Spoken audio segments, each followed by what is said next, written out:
አወይ መገነኔ ሰላም ሰላም የተወደዳችሁ አድማጮቻችን እንዴት ናችሁ? እንግዲህ ዛሬ የምገኘው ከምንወደው የግጥምና ዜማ ደራሲ አበበ ብርሃኔ ጋር ነኝ። ቤቱ ሄጄ ነው ጭውውት የምናደርገው አብረን ቆይታ። አቤ እንደምን አለ? እንዴት ነሽልኝ? ደህና ነህ ወይ? እግዚአብሔር ይመስገን። አንቺ እንዴት ነሽ? ደህና ነኝ ያለው። ያው እንግዲህ ስቱዲዮህ እንደማየው ከሆነ በጣም ነው የሚያምረው። አዎ ዘፈንሽበት የኔ ዜማ አይደመጥም እንጂ ሲንግል ሰርተሽ ነው ተውጪው መርሐባ እሰራለሁ እና በጣም የሚያምረው ስቱዲዮ ሆነን ነው የተለያዩ የጥያቄዎችን እያነሳውለት ጭውውት እናደርጋለን። እስኪ እንደው የመጀመሪያ ስራህ ብዬ ነው ማስበው ነኝ ሰደል ነው የምትለው ስራ ሰደል ነው አንገቷ እንደ መቀነቷ እስኪ እንደው አስታውስልኝ እባክህ። ሰለል ነው አንገቷ ገና ታዳጊነት እያለሁ እንግዲህ ታማኝ በየነ የጋይንት አውራጃ የስፖርትና የኪነት እንትና አስተባባሪ ነው። ኪነት ደግሞ አስተዋቂ ነው። ከዛም የታዳጊነት ሆኜ ገና ሱሪ አድርጌ ወደ ትምህርት ቤት መውጣቴ ነው እና ያን ጊዜ መጥቶ እዛ አዳራሽ ሲዘፍን አየሁት ማለት ነው። አዳራሽ ውስጥ የኛ አስተማሪዎች እኛ ትምህርት ቤት ነው የመጣው አዲስ ዘመን ማለት ነው። ከጋይንት መጥቶ እኛ አዲስ ዘመን ትምህርት ቤት እዛው ነው አሁን የታዳጊነት ነኝ። ስለዚህ አስተማሪዎችም እና ወጣቶችም እሱን ዘፋኛችን እያሉ ይዘው ይዞራሉ ማለት ነው። ስለዚህ ስፖርት እነሱ የመጡበት ጋር ተደባርቄ ዝም ብዬ ቁጭ ባልኩበት ታማኝ በየነሷን በክራር ሲዘፍና ታየሁት ማለት ነው። ሰደር ነው አንገቷና በቃ ሰማኋት ማለት ነው። አንዴ ሰማኋት በቃ ያስኳት ማለት ነው እና አልተረሳኝም። ከዛ አዲስ ዘመን ትምህርት ቤት የተማርኩ ከሃይ ስኩል ትምህርት ቤት ቀጥታ ወደ ፋሲለደስ ስመለመል ፋሲለደስ ገብቼ ትዛለች ማለት ነው። ክራር ስጫወት ምናምን ሰደር ነው አንገቷ እዛ ጎንደር ዘፈንኩት ማለት ነው። ከዛ አዲስ አበባ መጣና አዲስ አበባ መጣን ክራር ነው የምጫወተው። ድምጻዊ ነኝ ግን ክራሩን በደንብ አጥቄ ይዣለሁኝና እንደዛ እየሆነ ነፋዛ ቴሌቪዥን ላይ በክራር የሚጫወተው ወይ በመሲንኮ የሚጫወት ብቻውን የለም ትላለች አምሳለ ገነት ይመር የኢትዮጵያ ቴሌቪዥን አዘጋጅ የነበረች ነችና አቤ በክራር ይጫወታል ማለት ይሏታል ማለት ነው ጓደኞች። እንደ ዝፍንና ምናምን አለችኝ። ሄድኩኝ ከዛ ዝፍን እንጂ በመሲንኮ ተዘፍናለህ አሉ በክራር ምናምን አለችኝ ማለት ብቻውን ሶሎ ማለት ነው። ከዛ እንደዛ ስትል አረንቲ ያልዘፍን ምናምን ስላት ዝፍን እንጂ ምን ትፍታፍራለህ እንዴ ምናምን አለችኝ ማለት ነው። እኔ አልችልም ምናምን አልኳት። ፈራው ማለት ነው ለመዝፈን የመጀመሪያ ስለሆነ በጣም ፈራውኝና ከዛ ስማኝ አለችኝ አንተ ብትሞት ጎንደር ተመልሰህ ላትመጣ ወደ አዲስ አበባ ልትመጣ ትችላለህ። ለልጆች ይሆናል ለሲጃራ ያጨስሽ ነው የምታናግረኝ አምሳለ ገነት ይመራው አንቺ ትንሽ ልጅ ነሽ ግን ሲያራ ያጨስሽ ነው የምታወራኝ ግርማ ሞገሷ ደስ ይላል። በዚህ ላይ ጎንደሬ ናት ለልጆች ማስታወሻ ነው ስለዚህ በቃ ሆዲ ረብሽ ያለ ማለት ነው። እውነትም ላልመጣ እችላለሁ ወደ አዲስ አበባ ላልመጣ እችላለሁ። ከዛ ሰደር ነው ቴሌቪዥን ላይ ዘፈንኩት ማለት ነው። ሰደር ነው ይሄን ይመስላል። ሰደር ነውን እንደው ቀረጻው ምን ይመስል ነበር? በተለይ ተቀርጾ ከዛ በኋላ ስትመለከተው እንደ መጀመሪያ ስራ ምን የምታረጋው ዘፈን እያሉ እና በጣም ከመፍራት የተነሳ ካሜራማኖቹ እዛና እዛ ሆነው ሳቅ ሲሉኝ ሲስቁሉ ይታየኝ ትዝ ይለኛል። ሳቅ ማለት እንግዲህ እንደ መፍራት ምናምን ነገር አለ ገለጥ እስኪል ድረስ ከዛ በኋላ ሳቅ ሲሉኝ የሳቅኩት ሳቅ ትዝ ይለኛል። እስካሁን ድረስ ካሜራው ውስጥ አለ። እንደዛ ሆነና የሚገርምሽ ነገር እዛ ተገደደረ የዘፈንኩትና ከዛ አዲስ አበባ ጭርሼ ወደ ጎንደር እመለሳለሁ ማለት ነው። ወደ ጎንደር ስመለስ ምን ይደርሰኛል የጓደኛ እህት ናት እና ቤተሰብ ነኝ እዛ ቤት ውስጥና ልክ ህብረት ሬት ሆኖ ክራሩን ያልኩ በክራሩን እየመታው ማለት ነው እና ልጅቷ ታይና ማለት የጎንደር ፋሲለደስ ምናምን ተባለና ምናምን ከዛ ያንን እያየች ክራሩን እያየች ልጅቷ የጓደኛ እህት ማለት ነው እያየችው እንዴ ይሄን ጣት አውቀዋለሁ ትላለች ማለት ነው። ገና ጣቴን የምታየው ይችላል ከክራሩ ጋር እና እሱ ያለችው ሲለኛልና ከዛ በቃ ለካ መዝፈን እንትን አሪፍ ነው እችላለሁና ከዛ ደግሞ ሰው የሚሰጠኝ ስሜት አሪፍ ሆነ ማለት ነውና ያ አጋጣሚ ትዝ ይለኛል። አታስታውስልኝም? በዜማ ሰደር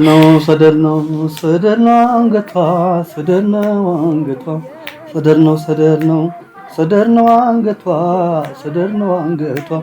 እንደ ዥንጉርጉሩ እንደ መቀነቷ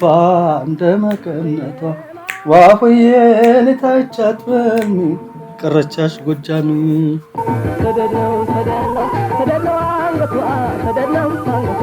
ከዛ በኋላ የሙሉጌታ ተስፋዬ የሱ የሚታወቀው ቀጥሎ የተሸኘሽወይ ነው። ተሸኘሽወይ እንደው የተሸኘሽወይ ግጥም ስትቀበል የምታስታውሰው ነገር አለ? ተሸኘሽወይን ስንሰራው ተሸኘሽወይ በአጋጣሚ አበበ ተካ ኢትዮጵያ ነበረ እና እሱ ቤት ስራ ምሽተን እኔ ሙሉጌታ ስራ ምሽተን ልክ እየወጣሁኝ ሬዲዮ ላይ ይመስለኛል አበበ ተሰማ ሞተ የሚል ዜና ሰማን ማለት ነው። ወዲያው እንደነገርኩሽ አበበ ተሰማ በጣም አድናቂ ነው። እንደሱ አይነት ኦሮምኛና አማርኛ ዘፋኝ የሚፈጠር አይመስለኝም። አቶ ድፊት ማለት ነው።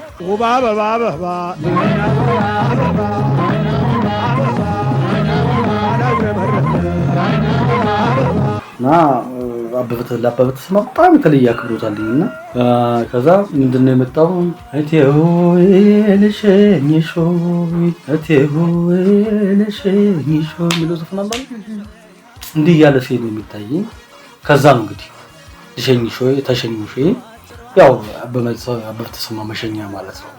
ተሸኝሾ እና እሱ ሲያልፍ ማለት ነው። ከዛ ከጨነ መድኃኒዓለም ነበር በአጋጣሚ ቀበርን ኮቱ ወጥቷል ምናምን ኮቱን በሆነ ነገር ተሰቅሎ ወጥቷል ትዝ ይለኛል። ቀበርን ምናምን ነፍሰኝ ማረው ምናምን ብዬ በቃ ሸኞት ተሸኝሾይ በዚህ መጣ ማለት ነው። ሙሉጌታ ነው የሰራው እዛው መቃብሩ ስፍራ ላይ ሜቢ መቃብሩ ቦታ ሳይሆን ዘፈኑን ሀሳብ ሰራሁትና ከዛ እንደነገርኩሽ ነው ውስጥ ነው ያለው ዘፈኑ ነው ሀሳቡ ያንተ ነው። ዘፈኑ ሀሳብ ውስጥ ነው ያለው። ከዛ እንደነገርኩሽ አረፍ ስንል ያው የሀሳብ ሰራራው በዛ ሰራራው ተሸኝሾይ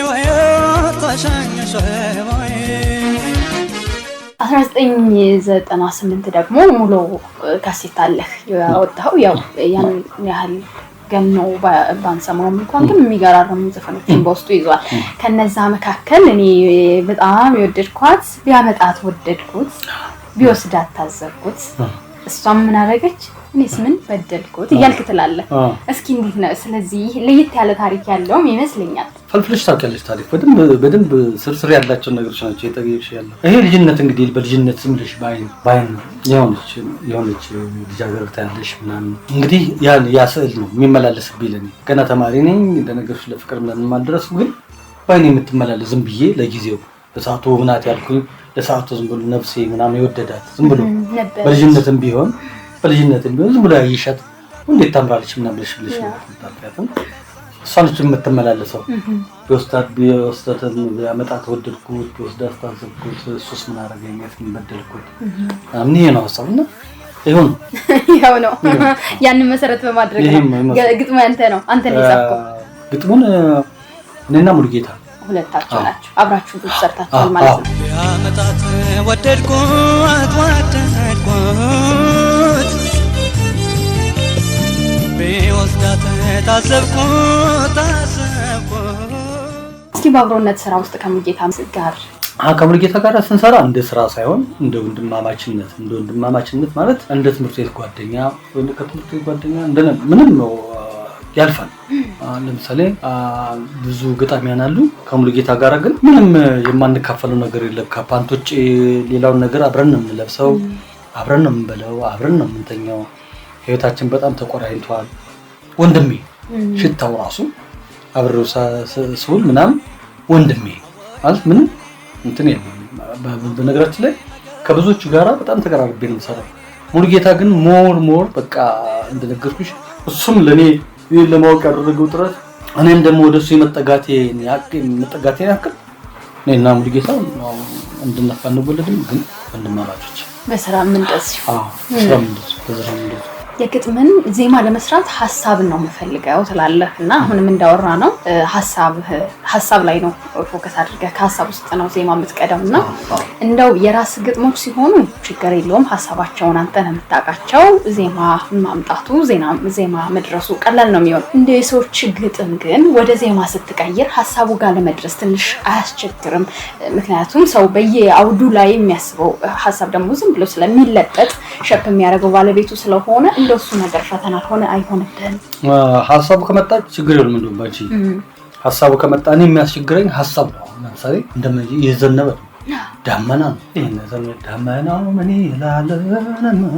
ይላል ነው የሚያሰኝሽ ይሄ ገብተሻል እና ሐሳብ የሚያስጨንቀው ለዚህ ነው ክረምት ነው ጸደይ ነው በጋ ነው ሰርግ ነው ሐዘን ነው ለቅሶ ነው ክርስትና ነው ልደት ነው ይሄ ሐሳቡ ከመጣ ምንም ችግር የለም እንደነገርኩሽ ሐሳቡን ሳገኘው ነው ዜማውን ማገኝ ለዛ ነው ለሐሳብ የምትጨነቀው ቀድሜ ለመጻፍ ሞክረው ማለት ግጥሞች ካገኘው በግጥሞች ነው የምሰራው እነሱን ግጥሞቹን አሁን ወደ ዜማ ስትአመጣቸው የሰዎች ግጥም ሲሆኑ የሰዎች ግጥም ሲሆኑ ደግሞ ራሱ ሐሳብ አዝሎ መጥቷል ችግር የለውም ስለዚህ እሱን ከፍ ማድረግ ነው ችግር የለውም እንሻልና ለምሳሌ ስንቱን አስተዋወስኩት ጋሽ ማሙድ ዘፈን መጣና 9 ግጥሞች ናቸው ለኔና ለዘላለም መኩሪያ መጡልን ዘላለም መኩሪያ ግጥሞቹን እየመረጠ ከላይ ነበር ትዝ ይለኛል ይልማስ ሰጠው ይመስለኛል እና ከላይ የነበረውን ታች ዘላለም ስንቱን አስተዋወስኩት ከታች አስቀምጦታል ማለት ነው እና መራርጦ አንድ አራት ዘፈኑ ግጥሞች መርጦ እንካ መረጣልኝና ከታች ያለውን ስጠኝ አልኩት ነው ከታች ያለውን ስጠኝ አልኩት ልክ ስንቱን አስተዋወስኩት ሳይው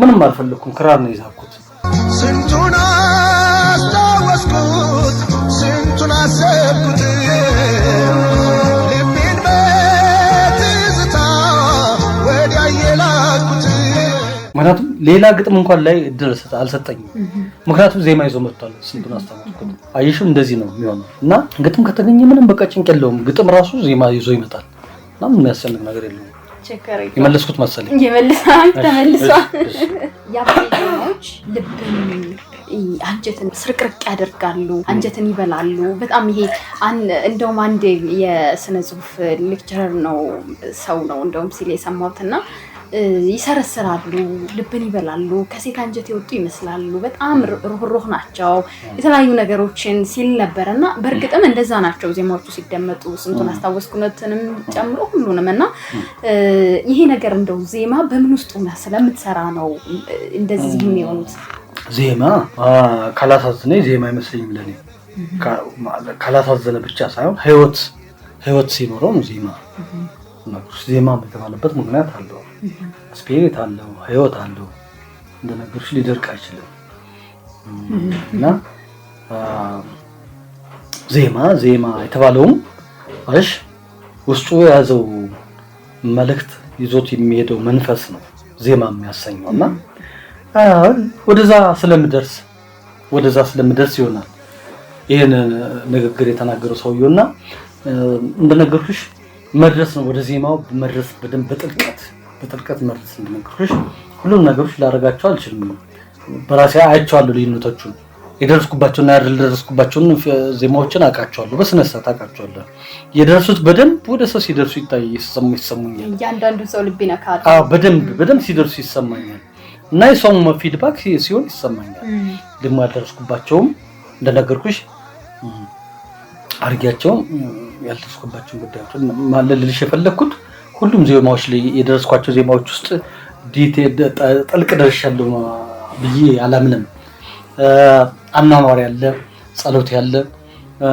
የቀን ውሎ ያለ አመጋገብ ያለ እንቅልፍ ያለ ምናምን ሁሉ ያደርሰዋል እንችል ከዚህ ብቻ ይሄው ነው እንትን ህይወትም እንደዛ ስለሆነ ህይወትም ከጧት እስከ ማታ ያለውን ብንመለከት እንደዛ ነው እና አንዳንዱ በጥልቅ ትደርሽበታለሽ አንዳንዱ እስከተፈለገው ጥግ ትሄጃለሽ አንዳንዱ ደግሞ ልታቋርጪ ሁሉ ጭንቅ ነው የምታየው አንዳንዱ ነገር ሲጀምሪው ልታቋርጪ ጭንቅ ነው በቃ እንዴ አይበቃም እንዴ ምናምን እንዴት ይበቃል እሺ አንድ ዜማ ጀመርኩኝ ብዬ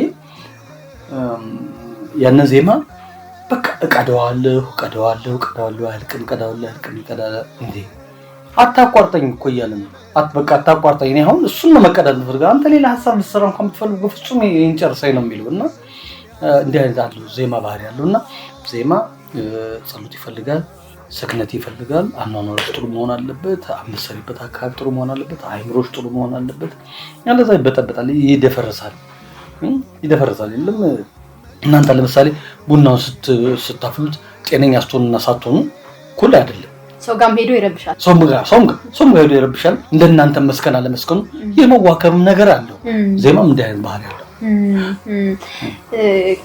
እንደዚህ በጣም ከሚገርመኝ ዜማ አንዱ አዲስ የሰራችው አንድ ሰው በጣም የምደመምበት ዜማ የምደመምበት ግጥም እጅግ በጣም ልዕልና ያለው ስራ ነው ለኔና የግጥሙ ጉዳይ ያወዛክባል።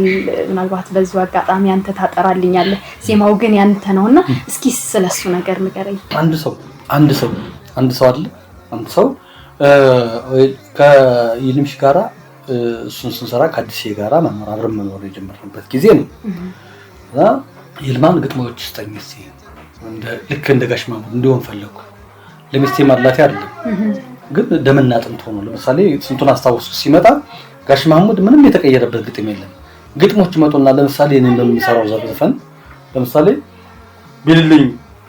ቢልልኝ ሆኖ ዜማ ነይልኝ አንቺ ሰው ነይልኝ አንቺ ሰው ነይልኝ ያላንቺ ሆነልኝ ነይልኝ ነው የነበረው። ይሄን ነው ቢልልኝ ያደረገው ይልማ። እንደዚህ አርቲስት ቀየርባቸው ዘፋኞቹ በጣም ይቸገራሉ። ምክንያቱም መጀመሪያውንስ ደምና አጥንት ሆኖ ነው የሄደው ዜማውን ሲሰሙት። በኋላ ያንን ግጥም ከነይልኝ ወደ ቢልልኝ ስታመጪው ጥሩ ነው መቀየሩ። ቢልልኝ ጥሩ አይደለም እያልኩኝ አይደለም፣ ግን ትግል ይሆንባቸዋል። ምክንያቱም በዛኛው ደምና ተዋህዶ እና በዛ የተነሳ የጋሽ ማሙድን እንደዛ ልናሰራበት የፈለግነው ከይልማ ጋራ መጀመሪያ ግጥሞቹን እንስራለትና አልቀው ያባለቁት ነገሮች ላይ ተሰርቶ ቢሄድለት ይሻላል ነው ሐሳባችን። እና ምክንያቱም አንደኛ ነው፣ ሁለተኛ ደግሞ አንድ ችግር የለም ያለው እንደነገርኩሽ ያንን ደምና አጥንት የሆነው መለያየትና እንደገና ሌላ ሰርጀሪ በሉ ከባድ ነውና ከዚህ አንፃር እዚህ አንድ ሰው ማለት የአዲስ ዘፈን ሰዎች ስንሰራ ግጥሞች ነው ስለው ግጥሞች ሰጠኝ ማለት ነው። ግጥሞች ሰጠኝ። ግጥሞቹ ታች ያሉት ናቸው። አንድ ሰው የሚሉትን ሐሳቦች ዝም ብዬ ከላይ አንድ ሰው ምናምን ከላይ ያሉትን ነገሮች አደረኳቸውና ከታች በቃ ከታች ያሉትን መደረር ግጥሞችን እንደሱ እንደነበሩ አደረኳቸው ማለት ነው። ሲሰራ እንደዚህ ነው ሆኖ ከዛ እንደነገርኩሽ የተወሰኑ ግጥሞች ናቸው ሰጠኝ። ዜማውን ሰርቼ ጨርሼ ለይልማ ሰጠሁት ማለት ነው። ይልማ ሰራው ማለት ነው። ስለዚህ በዚህ አጋጣሚ ግጥሙም የይልማ ገባው። ብዙ ሰዎች በነገራችን ላይ ብዙ ሰዎች ነው የሙሉጌታ ይላሉና ሙሉጌታ በአጋጣሚ እኔ የምወደው ማከብረው ወንድሜ ነው። ግን እንደነገርኩሽ አንዳንዴ የማይገባውን ክብር ይፈልጋል ሙሉጌታ። እኔም የማይገባኝ ክብር አልፈልግም። ይሄን አውቃለሁ ሙሉጌታ እና ሲሞት ነሐሴ ወር ነው አሁን ያለፈው 29 ማለት ነው። ነሐሴ 29 ነው የተቀበረው እና ዘፈኑ ወጥቷልና ይህ የሙሌ ነው የሚሉ ሰዎች ነበሩና ሙሉጌታ የራሱን ክብር ነው የሚፈልገው እንጂ የሌለ ክብር አይፈልግምና ብዙ ነገሮች የሙሉጌታ ናቸው ተብሎ መጽሐፍ ላይ ተጽፎ ይብል ባለቅኔው ምህላ ሳይሆን ሁለተኛው ባለቅኔው ኑዛዜና ባለቅኔው ምህላ ደግሞ ሁለት መጽሐፍ ነው እና አንደኛው መጽሐፍ ላይ በጣም የሌለ የታያልና ተዘራ ኃይለ ሚካኤል ዘፈኖች ሙሉጌታ በራሱ ወደ ሙዚቃ ያልመጣበት ጊዜ ነው። ተዘራ ኃይለ ሚካኤል ዘፈኖች የማህሙድ ዘፈኖች ለሙሉጌታ ወደ ተጽፎ ማለት ለሰውንም ስንወድም ስንጠላም ልክ የለንም እና እንደዛ ሆኖ ምን አይነት ጸሐፊ ነው የጻፈው ምናምን ብያቼ ታዝቤ ግን ያው እኛ ገሰው ከሞተ በኋላ በጣም የሌለ ነገር የመስጠት የሌለ አክብሮት የመስጠት እያለም ደግሞ ያለ ማክበር ነገሮች እነዚህ ነገሮች ይታረሙ ይገባል እና ስለሆነት ሙሉጌታ የራሱን ክብር ነው የሚፈልገው እና በዚህ ላይ ደግሞ አንዳንድ ዘፈኖች ዝም ብለን የሙሉጌታን አንስተን ለሌላ ሰው ለመስጠት እኔ እኮ ሙሉጌታ እኮ በነፍሴ ውስጥ ቅድም እንደነገርኩሽ ወንድሜ ነው እኮ ወሻል ሙሉጌታን ባስታውሰው ደስ ይለኛል። ግጥሞችን ባገኝ እንደውም የባለቅኔው ምህላ ያኛው በቢጫ ጻፈው እሷን ባለቅኔው ምህላ እሱ ላይ እንደውም አንዳንድ ነገሮች ለማድረግ ሐሳብ ነበረኝ። ግን ያሳቅቅሻል አንዳንድ ነገሮች ዝም ብሎ ከሱ ልክ አንስተን እንደምንጽፍ አሁን የሙሉጌታ የወሎ የተጓዥ ፍቅር ነው ሰሌዳው ፍተሻም የለብህ ሾፌር የወሎ ስለሆነ ግድ ጻፉ ነው። ይሄን ሰነሳ ነው የተነሳው የወሎ የተጓዥ ፍቅር ነው ሰሌዳው ፍተሻም የለብህ ሾፌር ቶሎ ንደው የተሰራበት አንደኛ የተሰራበት መዘን ከሙሉጌታ አንስቼ የምሰራበት ምንም ጊዜ የለኝም ማለት ከፈለኩኝ ደግሞ ከወደድኩት ደግሞ አንስቼው ይሄ ሙሉጌታ ባይጨርሰው እንኳን ይሄ ሙሉጌታ ነው ብዬ ባል መንፈሱ ይባርከኛል። መንፈሴ እኔም እባረካለሁ በረከትን አገኛለሁ እንጂ ምንም ማጣው ነገር እና ነገሮች ያወራሉ። ያው ስለዚህ ቶሎ ልዳው ራሱ ያንተ ነው ማለት ነው። ስነሳ ሀሳቡን ተነሳውና ለተስፋ ብርሃን ሰጠው። ተስፋ ብርሃን ጨረሰው። ከዛ በኋላ ከአሜሪካኖች ከምንተም ተነስቶ በቃ ይሄ ሙሉጌታ ነው እና እንደነገርኩ ሙሉጌታ ለኔ ሙሉጌታ ስለሆነ ለመናገር ያስተማሪ ነገር ግጥም ነው። በዛ በጠይቅ ደስ ይለኝ። መምህርነቱ ያስተማሪ ነገር በቂ ነው። ፈጠራ ለመስራት ካስፈልገ አንብበዋል፣ ብዙ ነገሮች እንድምሏል። የመከረ ነገሮች በራሱ ግጥሞች ናቸው። ይሄን አደረከብ ብል ያሱ ማለት ያስተማረኝን ነገር ሰራው ብትብይ በጠይቅ ቅር አይለኝ፣ ደስ ይለኛል።